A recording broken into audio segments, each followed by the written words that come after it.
अपघातग्रस्त विमानामध्ये 230 प्रवासी होते।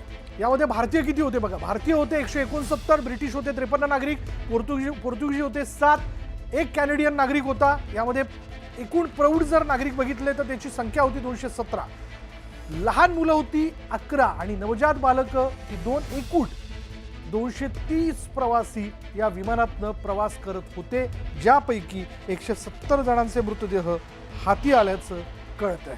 हा आकडा अजून वाढण्याची शक्यता आहे। अहमदाबाद विमान दुर्घटनेतील 210 जणांचे मृतदेह हाती आलेले आहेत। धक्कादायक।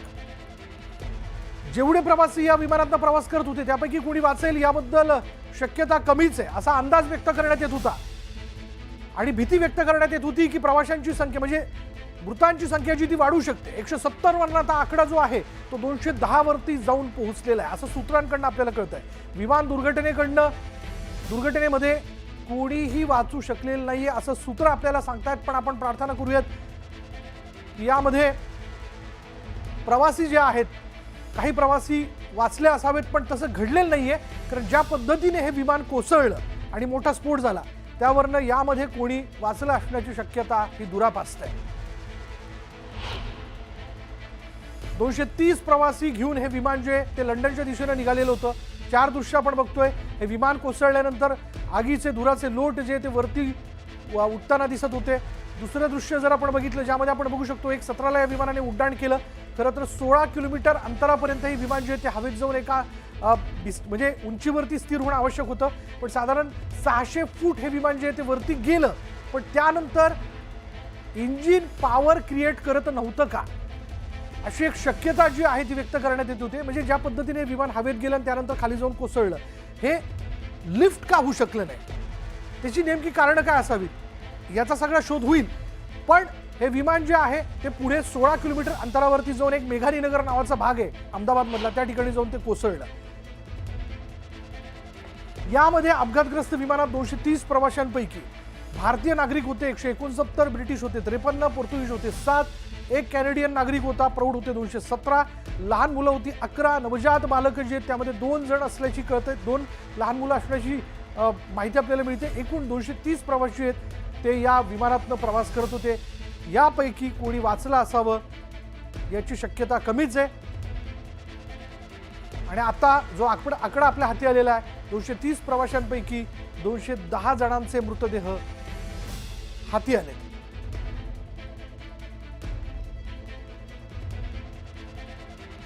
आता या क्षणाची सगळ्यात मोठी विमान दुर्घटनेची फ्लाइट में अहमदाबाद थी लंडन માટે 230 પેસેન્જર की बुकिंग थी। दुर्भाग्यपूर्वक बपोરના 1:40 કલાકની आसपास ટેકઓફ થતાની સાથે આ ફ્લાઇટ દુર્ઘટનાગ્રસ્ત બની। જે વિસ્તારમાં ક્રેશ થઈને પ્લેન પડેલ ત્યાં અમદાવાદ સિવિલ હોસ્પિટલના વિદ્યાર્થીના હોસ્ટેલ, સ્ટાફ ક્વાર્ટર્સ અને અન્ય રહેણાંક વિસ્તાર હતો, જેથી પ્લેનના પેસેન્જર સિવાય આ જે રહેણાંક વિસ્તારમાં જ્યાં પ્લેન ક્રેશ થઈને પડેલ ત્યાં પણ લોકોને ઈજાઓ પહોંચી છે। 50 ઈજાગ્રસ્ત વ્યક્તિઓને સિવિલ હોસ્પિટલ અમદાવાદ ખાતે લાવવામાં આવ્યા છે, જેમને શ્રેષ્ઠ સારવાર અપાઈ રહી છે। અત્યારે સઘન સારવાર અને મોનિટરિંગ હેઠળ પરંતુ સ્ટેબલ છે। ફ્લાઇટના પેસેન્જરના નજીકના સગાઓને વિનંતી છે કે તેઓ ડીએનએ ટેસ્ટ જેનાથી પેસેન્જર અંગેનું આઈડેન્ટિફિકેશન થઈ શકે તે માટેની વ્યવસ્થા બીજે મેડિકલ કોલેજના કસોટી હોલમાં રાખવામાં આવ્યું છે।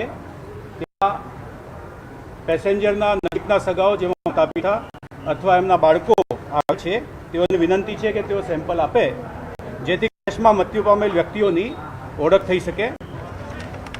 પ્લેનના મુસાફરોના સગાઓ અને ઇજાગ્રસ્ત વ્યક્તિઓના સગાઓને લગતી કોઈપણ જાણકારી માટે સિવિલ હોસ્પિટલે 2 હેલ્પલાઇન શરૂ કરી છે,